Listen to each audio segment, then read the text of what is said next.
Ассалаумағалейкум ардақты ағайын. Ол қазақтың маңдайына біткен шоқ жұлдызы. Ол Олимп шыңын небәрі 20 жасында бағындырған тұңғыш қазақ. Ол өр рухты елінің мерейін тастып, талай жастың кеудесінде намыс отын тұтатқан дарынды боксшы Бекзат Саттарханов. Қамшының сабындай қысқа ғұмырында өшпес із қалдырған батыр ұлдың жасындай жарқыраған жеңісті өмірі ел жадынан жойылмақ емес. Шаршалаңда шаршауды білмейтін Тұрымтайдай ұл бокс тарихында бұрын соңды болмаған құбылыс еді.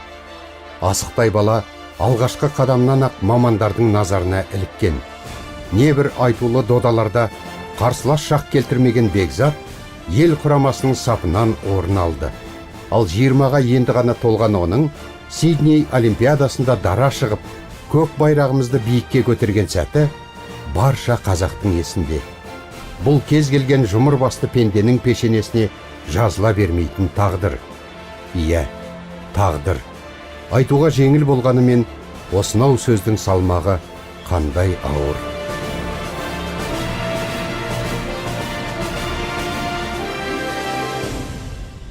Бекзат Саттарханов 1980 жылы сәуір айының 4 күні оңтүстік Қазақстан облысы Түркістан қаласында дәрігерлер отбасында дүниеге келді. Бекзат әкесі Сейілхан мен анасы Сырлыгүлдің 3 жылдан кейінгі кенжесі.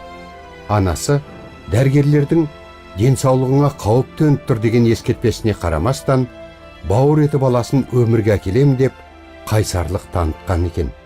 Қазақтың бір жақсы сөзі бар, Құдай бере саған бала деп. Бекзат біздің боксымызға Құдай бере саған бала деп. Мен әкесі мен Сейілхан аға мен мамасы Сырлыгүлмен көп сөйлестім.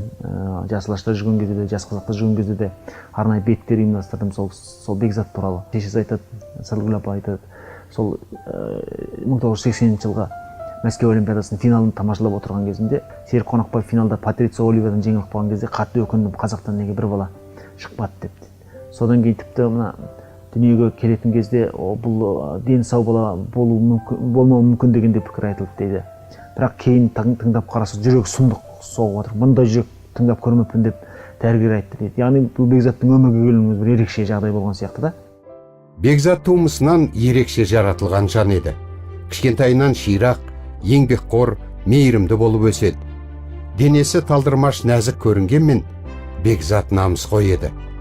Ер бала қалайда өзін-өзі қорғау үшін белгілі бір спортпен айналысу керек деп ойлаған әке, тумысы бөлек Тұрымтайдай ұлды ағаларымен бірге бокс үйірмесіне береді. Онда бапкер Нұрлан Жұмабаевтан тәлім алады. Ата-анасы мен туыстары Бекзаттың боксқа деген ынтасын байқағанымен, мұны жай балалық әуестік деп ойлаған. Бірақ ол бокспен шұғылданған бір жылдың ішінде республикалық сайыста топ жарып, былғары қолғапты бекер кимегенін дәлелдеді. Олимпиада спорттың төресі. Спортшы не үшін спортпен айналысады? Осындай бүкіл әлемнің атлеттері бас қосатын, осы аламан додада бас бәйге алсам, жеңіске жетсем деп солай бағытта жаттығулар жүргізеді. Тіпті өзінің спорттық карьерасында қанша мықты болса да, оны олимпиадаға қатыса алмай, қатысса да медаль алмай кететін спортшылар бар. Ал Бекзат бірінші олимпиадаға қатысты және бірінші рет осындай биікке көтерілді. Спорттағы жолын сәтті бастаған Бекзат сабақты да жақсы оқыды. Оқушылардың арасында алғырлығымен көзге түсті. Әрине, бала Бекзаттың дүние туралы таным түсінігінің қалыптасуына сыр бойында тұратын нағашы жұртының да әсері аз болмаса керек. Дәрия бойын жағалай өскен ну тоғай, ағысы қатты, иірімі өзгеше аса өзен, бала Бекзатты түрлі тәтті ойларға жетелейтін. Бекзат кішкентайынан ақ ата-анасына қолғанат болуға жарады. Бокс үйірмесіндегі жаттығуларына қарамастан, үйдегі жұмыстың қандайынан да қашпайтын еңбекқор, табанды еді. Бекзаттың анасы Сырлан апай өзі медицина қызметкері. Сонда құраманың жиындарынан келеді дейді, баламда қан жоқ, сөл жоқ, өйткені қанша дегенмен ол 57 келі салмақ дәрежесі қалмақ қуу керек. Оның үстіне Бекзаттың сирақ аяқ қолы ұзын, салмақты ұстап тұру қиын. Бірақ сонда да жанын аямай жанында жаттығады дейді. Сол кезде дәрігер мысалы мынандай дәріні ішу керек, мынандай нәрсені мынандай дозамен беру керек, мынандай таблетканы. Соны мысалы анасы дәрігер ғой, көрдіңіз ба? Соны тура уақытылы беремін дейді. Ештеңені артық бермеймін, ештеңені кем бермеймін. Көрдіңіз ба? Құдай бір нәрсені бір нәрсеге себеп қылады. Бекзат бокста Серік Қонақбаевты үлгі тұтқан. Мұның себебі де жоқ емес. 1980 жылы Мәскеу Олимпиадасының финалында Серік Қонақбаев жұдырықтасқан сәтте Бекзат бесікте жатқан сәби еді. Анасы Сырлыгүл Серік Қонақбаев секілді Бекзат та елдің намысын қорғар үлкен спортшы болса деп армандаған. Менің кумирім негізі сол 80 жылы Москвадағы Олимпиада ойында күміс жүлдегер Серік Қонақбаев, сол ағама ұқсасам деген ой. Әке балаға сыншы дейді қазақ. Сейілхан аға да баласының бойындағы талантты ерте байқаған екен. Ол бокспен айналысқан бірнеше айдың ішінде тамаша жеңістерге жетті. Ең алғаш 1995 жылы қаламызда 40 килограмм салмақ дәрежесінде үздік танылып, қыш құмыра жеңіп алған болатын. Сонда, мұны ешқашан ұмытпа балам, бұл сенің жеңісіңнің басы деп айтқан едім деп еске алады Сейілхан аға. Сол бір құмыра Бекзаттың үйінде әлі күнге сақтаулы тұр. Бұл құмыра Саттархановтар әулеті үшін Олимпиада алтынынан бір кем емес.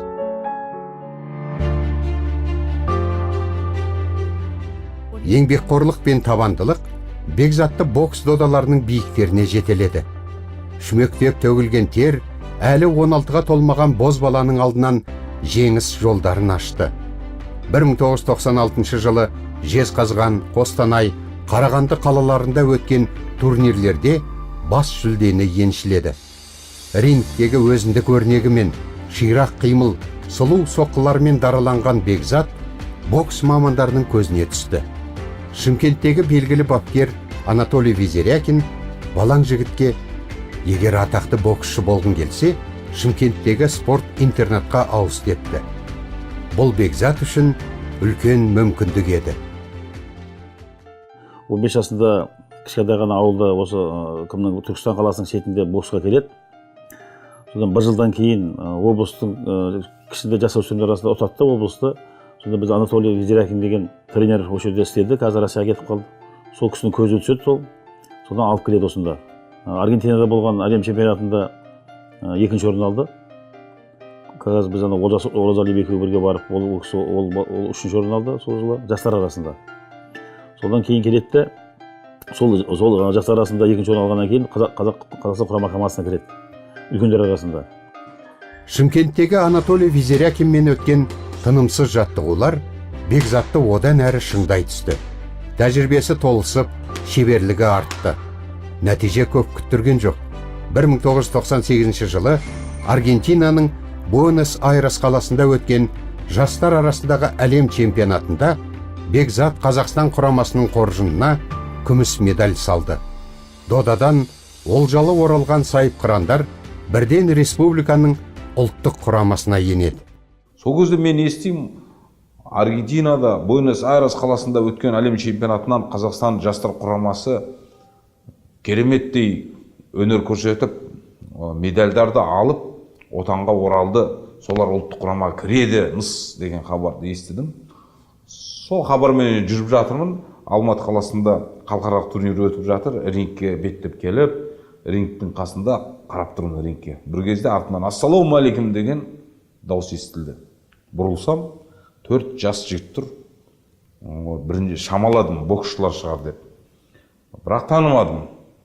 Сүңген өздерін таныстыра бастады. Мен Бекзат Саттархановпын, мен Олжас Оразалиев, мен Серік Елеуов, мен Нұржан Кәрімжанов деп. Бәрін құшақтап, амандасып, сол жерде жылы жүз көрсетіп, мінекей ұлттық құрамаға кіріп жатсыңдар, Құдай қаласа Олимпиада ойындарына бірге барамыз деп, олардың арқасын қағып, құшақтап, соның арасында тұрған Олжас Оразалиев айтады, суретке түсуге бола ма деп. Мен күлдім да айттым, суретке түсуге болады, бірақ әлі талай суретке түсеміз сендерменен. Мен сендерге әлі сендерді шаршатамын деп, әзілдеп күлдім да, құшақтасып сол жерден суретке түскен кезіміз болды. Міне осылай біздің таныстығымыз Бекзат Саттархановпен басталған еді. Бекзаттың адамгершілігі, көркем мінезі, айналасындағы адамдармен тез тіл табысатын қасиеттері оның спорттық жолында тек табыстарға жетуіне жол ашты. Үлкенді аға деп, қатарына дос деп ізет көрсетті. Алғашқыда тым жас көрініп, онша еленбей жүргенмен, шаршы алаңда жасындай жарқылдап, талайдың назарын өзіне аударды. Арман мен мақсаты ұштасқан жалынды жас, өз болашағына үлкен үмітпен қарайтын. Шынайы сеніммен ақ көңіл адал пейілін Алла қолдап, үлкен бастамаларға жол ашылып, айы оңнан туып тұрған екен. Бұл Бекзаттың бір ерекшелігі, ол мынау үлкендер арасында жасы қатыспаған. Аргентинада болған әлем чемпионатында екінші орын алды. Сол жастар арасында екінші орын алғаннан кейін Қазақстан құрама командасына кіреді. Үлкендер арасында. Ал бірақ Қазақстан чемпионатына қатыспаған. Ұтпаған. Ол кезде білесіздер, Бақтияр Тілегенов деген біздің сондай бұрын оның алдында Олимпиадаға қатысқан, Атлантаға қатысқан спортшымыз бірінші нөмір болатын. Бақтияр Тілегенов неге Қазақстан құрама командасына жаңағы бірінші нөмір спортсмен ғой. Сол неге оқу жаттығу жиынына кешігіп келеді. Ол кезде білесіздер, Апачинский деген құраманың Анатолий Апачинский сол несі болған, аға жаттықтырушы болған, кешігіп келгеннен кейін онда жаңағы как раз оның алдында неде Ташкентте Азия чемпионаты өткелі тұрған болатын. Айтады, осы Азия чемпионатына осы Бекзат Тархан барады деп. Енді ол мына Олимпиадаға лицензия алатын жарыстар ғой. Одан кейін екі-үш жарыс бар. Бірақ сол бірінші жарысқа сол Бекзат Тархан барады деп біледі. Ол енді алар алмас. Бірақ енді аламай қалса, енді ол кім Бақтияр Тілеген тұр артында. Ол Қазақстан құрама командасының бірінші нөмірі. Ол енді одан кейінгі жарыстарға Бақтияр Тілеген барады ойлаған болу керек құрама команданың жаңағы жаттықтырушылары. Ал ана жаңағы жаттығуға кешігіп келгеннен кейін сол наказание ретінде ол жаңағы Саттархановқа жаңағы шанс береді. Сол Ташкентте болған Азия чемпионатында біздің Бекзат екінші орын алып, бұл жерде жаңағы осының именно Бекзат салмағында бірінші екінші орынға Олимпиадаға лицензия береді. Сөйтіп сонда лицензия алды ғой. Енді осы Олимпиаданың алдында үлкен жаттығу циклі, оқу жаттығу жиыны осы Шымкентте өтті. Сонда мамандар жайлап Бекзатты көре бастады. Бапкерлердің көзіне көрініп жатыр. Құрамаға алған екен. Осы жерде құрамаға барлық спортшылар осы жерге жиналды, боксшылар. Сонда мына енді мен өзім сонда енді Бекзат қалай кеше ғана жасөспірімдер арасында жүрген спортшы бұл бірден қалай құрамаға алынып кетті деп те өзім қайран қалдым да. Енді соны бір жақынырақ көрейін деп осында мына Қажымұқан атындағы орталық стадионның жанында бокс мектебі бар. Ол кезде ШБСМ және бірінші мектеп, бірінші мектепте айналысады. Соның мынау бокс залының жанында үлкен ашық алаңқайда құраманың боксшыларыменен біздің осы жергілікті және республикамыз басқа облыстардан шақырылған мықты боксшыларыменен спарринг дейді ғой, жекпе-жектер өтіп жатыр екен. Сонда мысалы Мұхтархан, Олжастарға екі боксшыдан алдына қойып қойса, Бекзатқа 3 боксшы қойды. Екеуі алдынан келіп ұрады, үшіншісі артынан ұрады. Сонда екеуіне және артындағы төтеп беріп жатыр. Бекзат Сиднейде жеңіс тұғырынан көріну үшін барын аямай салды. Өзіне деген сенімін бір сәтте жоғалтпай, ел намысын бәрінен биік қойды. Олимпиада алдында менен жеңіс күтіңдер, мен алтынмен оралам деген ол уәдесін орындап, ел үмітін ақтады. Әлем алдында қазақтың көк байрағын биікте желбіретті. Ladies and gentlemen, out of the red corner, representing Romania, Mohamed Ovidiu Timru. Out of the blue corner, representing Kazakhstan, Bekzat Satakhanov.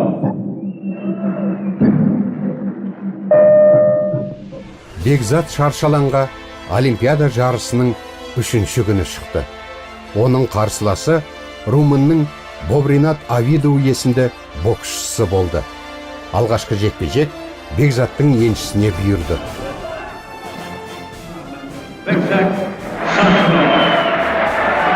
Бізден шынымыз айтуымыз керек. Ол Қазақстан құрама командасы сол кезде 7 адам барды біздің Қазақстаннан. Негізгі ставканы қойған Ермахан Ибраимов пен Болат Жұмаділовке қойылды. Сол екеуі медаль береді деп ойлады. Сол 2 медаль аламыз деп біздің жаңа қазақ құрамасы 2 медаль қарашы жасаған. Бір алтын, бір күміс. Саттархан медаль алды деген. Оның ішінде алтын алу. Енді ол шына жасыратын не бар, ойымызға кіріп шыққан жоқ ол кезде. Бірақ мен сол барғаннан кейін Бекзатқа айтады маған, аға осындай сол кезде сол Махмұт аға, Бекет аға айтасыз ба, бізді төрешілер қыспаса, мен алтын алатын дейді маған. Сосын мына балаға не болып қалған деп өзім ойланып қалдым да, қалай бұл алтын аламын. Біз бір қола алса деп жүрміз ғой, біз енді қола алса жетеді деп жүрміз ғой. Мен ол кезде Сидней Олимпиадасына дайындалатын команда капитанымын. Маған қасыма қайта келіп, Ермахан аға, сізбен бірге бір комнатада жатуға бола ма?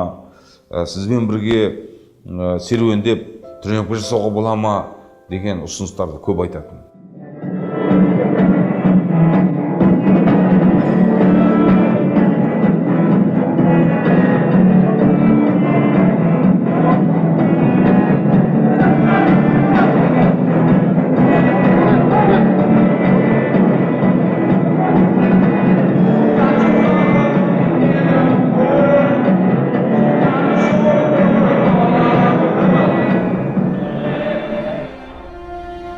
Бекзат үшін келесі жекпе-жек шешуші болатын.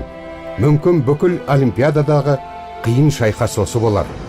Түрік боксшысы Рамазан Пальяниді жеңіс тұғырына мінгізіп қойғандар көп болатын. Шынында да Рамазан қай құрметке де лайық былғары қолғап шебереді.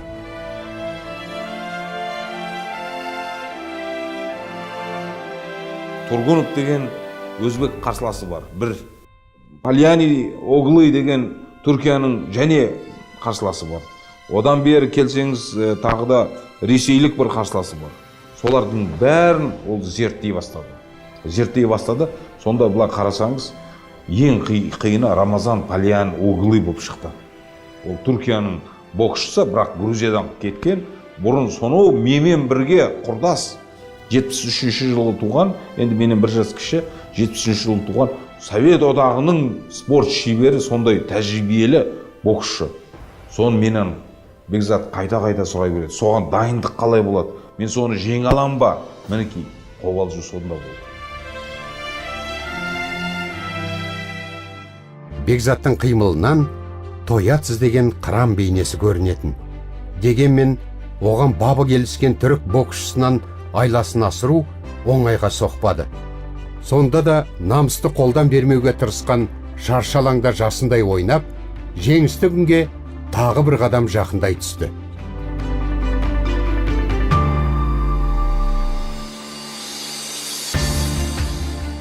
Бүкіл әлемнің спорт мамандары мен жанкүйерлерінің көз алдында жаңа жас жұлдыз туып келе жатты. Әдетте спорттың жекпе-жек түрінде жұлдыздар әйтеуір жеңе берген кезде емес, нақты біреулерді ең күшті, айлалы, атақты қарсыласын жеңген кезде жарқ етіп жанады. Ғасыр соңындағы Олимпиаданың бокс бәсекесінде осы салмақтың алтын жүлдесін түрік жігітіне алдын ала теліп қойған жанкүйерлер мен мамандар сол саңлақ боксшыны қуып жүріп сабаған жаңа жас қазақ баласына көздерін аша қарады.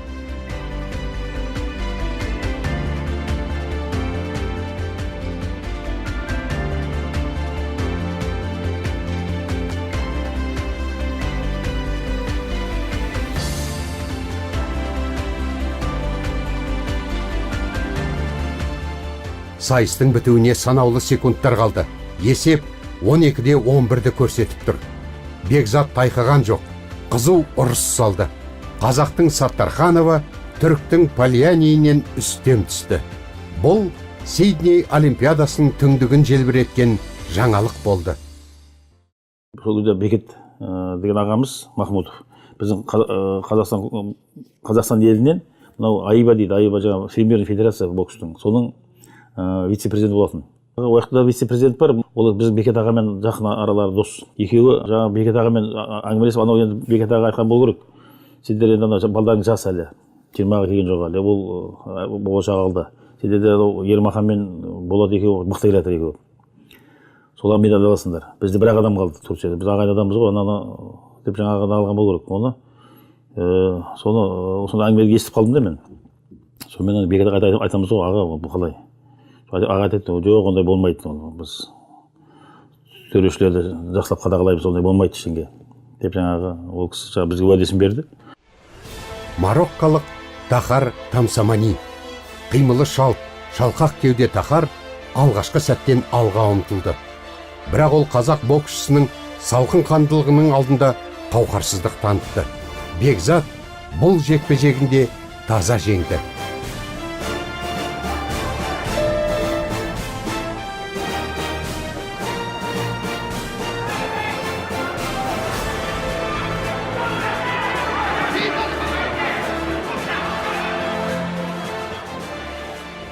Ақтық сайыс. Бекзаттың қарсыласы америкалық спортшы, әлем чемпионы Рикардо Хуарес. Күші бойына бұлшық еттері терісіне сыймай тұр.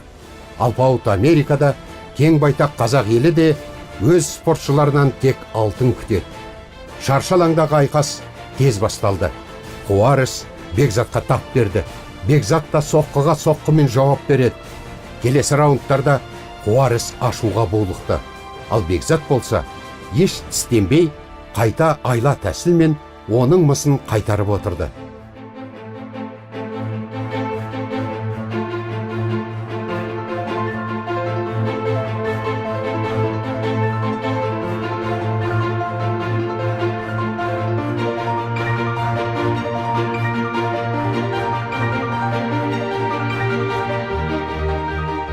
Міне, гонг сыңғыры да естілді.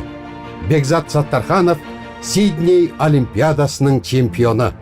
Сүйінші хабар алыста жатқан қазақ еліне желдей жүйткіді.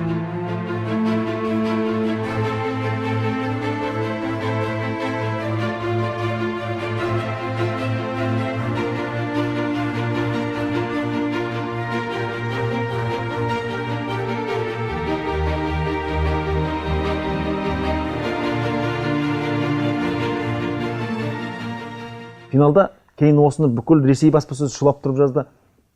Оған Ресей төрешісі төреліп кетті, қазы болды.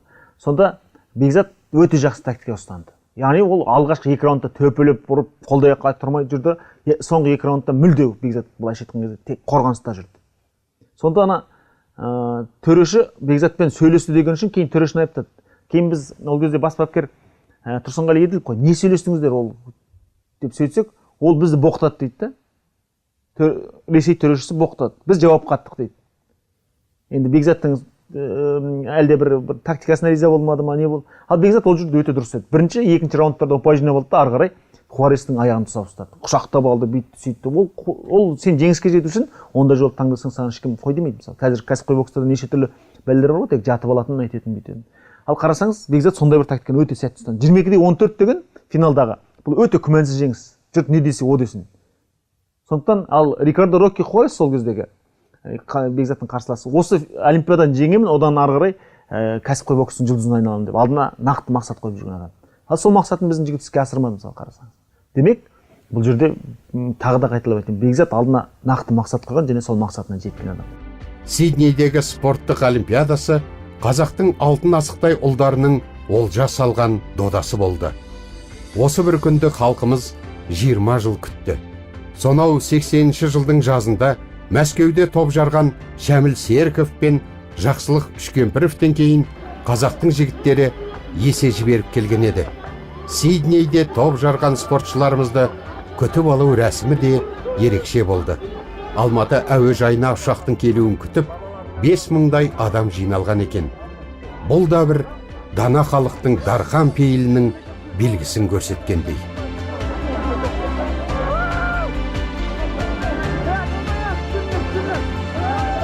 Қазақ халқының көк туын биікке көтерсем, дүние жүзінің алдында қазақ халқының әнұранын естіртсем деген ойда болдым. Ол арманыма жеттім, және қазақ халқының сенімінің арттым деп ойлаймын. Бекзат Олимпиада чемпионы болды. Енді бұл өте бір біз қазақ спорт үшін сенсация, себебі бокстан күрестен жақсылағанымыз болған ғой, қазақ бокс чемпион. Ал бокстан бірінші қазақ, нөмір бірінші Олимпиада чемпион болған. Одан кейін де алдық қой біраз жігіттерді. Бірақ сол бірінші Бекзат чемпион болды. Қуанышымызда шек жоқ. Демек ойнап айтам осы көп жігіттерге. Самолетпен Австралияға ұшып баратқанда Бекзат ең артында отырды. Жаңағы қайтып келе жатқанда ең алдында отырды деп жаңа. Жеңімпаз ретінде. Алматының әуежайына сұмдық адам көп жиналды. Сол кезде мына 4 жігітті сұмдық қатты ардақтады біздің халық. Қолдарына транспаранттар жазып алып неше түрлі. Одан бөлек тіпті мына сонда таңғалатыным Бекзатқа Тұрсынғали ағасы түсіп келе жатыр, Ермахан ағасы түсіп келе жатыр, Болат ағасы, Мұхтархан ағасы түсіп келе жатыр. Тіпті мына Олимпиада жүлдеге ілінбеген, бірақ ширек финалға шыққан Данияр Мұңайтпасов пен Нұржан Кәрімжанов келе жатыр. Сол кезде біз 7 жігіт қатысты, 7-еуі де былай үлкен нәтижеге жетті. Олжас Оразалиев мысалы ең алғаш сол жерде Кубаны ұрып берді, біздің жігіттерге жолын ашты. Тұрсынғали Идилов айқайлап айтты: бірінші мен шығам, менің артымнан 2 Олимпиада чемпионы еріп шығады. Бекзат Саттарханов, Ермахан Ибраимов екеуің дайындалыңдар деді. Сөйтіп екеуміз дайындалып тұрмыз. Трапты самолетке әкеп жақындатып қойды. Төмен қарай түсе бастады ақырындап. Қараңғы, ештеңе көрінбейді. Трапты бергеннен кейін бір кезде электр энергиясын жарықты берді. Шах жанды. Жанған кезде алдымызда 5000 халық тұрған кезде біздер қайран қалдық. Бекзат өзі ақ шляпасы бар еді, соны басына түзеп қойып, күліп, бүйтіп көтеріп келді. Ең соңынан келді да, мысалы. Ал егер қазіргі уақыттың баласы болса, мысалы Фейсбукпен тәрбиеленген, әлеуметтік желімен тәрбиеленген болса, ол медалін жарқыратып ұстап бүйтіп бірінші келетін еді ол шындығында. Мен чемпионмын деп. Ал ол бәрін өткізіп жіберіп, асықпай, мына еліміздің спорт басшыларының делегациясын шығарып жіберіп, өзі соңынан күліп келе жатыр. Мен көз алдымда соны траптан түсіп келе жатыр. Ал халық дегенін олар жерге түсірмей қағып алды. Траптан тіпті аяғын жерге түсірген жоқ. Сол жерде халықтың алдында уәде бергені де сол. Мен 3 дүркін Олимпиада чемпионы боламын деп. Демек, менің ойымша сол кезде бір біздің халықтың ерлікке сусағаны өте қатты байқалды. Жүрегінде, көкірегінде бір сондай жеңіске жетем деген мақсаты болып жетті. Сондықтан былай мен жастарға айта кетсем, ол мынау әр нәрсенің бір ісін бастаған кезде ол бір сезім болу керек, ол патриоттық сезім. Патриоттық сезімнің ішінде барлық мағына бар. Мынау елімізді сүю, халқымызды сүю, құрметтеу, жаңа семьяны құрметтеу демекші. Бекзат Саттарханов Сидней Олимпиадасына бала болып барып, дара болып қайтты. Ата-ананың өкілеген үмітін жандырып қайтты. Бабадан қалған батырлығын еліне ғана емес, бүкіл әлемге паш етті. Ата-ана, туған ел, ағайын бауырының мерейін үстем етті. Екінің бірінің пешенесіне жазыла бермейтін бақыттың дәмін татып, өзі осы өмірге жіберген Алланың құзырына қайта қайтты. Бекзаттың тағдыры қалың қазақты қаусатып кеткен ауыр тағдыр болды. Алла оған осыншама ғұмыр жазған екен. Бар жоғы 20 жыл. Күрмеуге келмес қысқа ғұмыр. Бұл жаста ел ескерер ерлік жасау былай тұрсын. Көп адам болашағын жоспарлап, арман мақсатын айқындап та үлгере алмайды. Бірақ бозым Бекзат көптің бірі болмады. Тәңір оған аз да болса елінің көңілінен шығып, көз тіккен биігіне шығып үлгерер ғажайып ғұмыр сыйлапты. Яғни ол өзін бір ерліктерге арнаған жігіт еді, өкінішке қарай. Көп бәлгі кім Әселхан Қалбеков апамыз айтты, құшағы қатты халық екенбіз сенағында. Біз құшағымызға қыстықта баладан былайша айтқанда көз жазып қалдық қой. Халқымыздың алдында және президент алдында біз жауапты екенімізді әрқашан ұмытпаймыз. Бекзаттың өмірі мен спорттағы жолы өскелең ұрпақ үшін үлгі өнеге. Ол 20 жасында елдің сенімін ақтап, Сиднейдегі дүбірлі додада олжа салды. Қаршадай ұлдың жарқын жеңісіне қалың қазақ дүркіреп қол соқты. Жүрегі жарыла қуанды. Миллиондардың кеудесін мақтаныш сезімі кернеп, кешегі мұқалған ұлттық намыс қайта қайралғандай еді. Қажыр мен қайраттың, мейірімділік пен махаббаттың, адалдық пен арылдықтың символын көрсетіп кеткен Алаштың арда ұлы әрқашан ел жадында сақталмақ.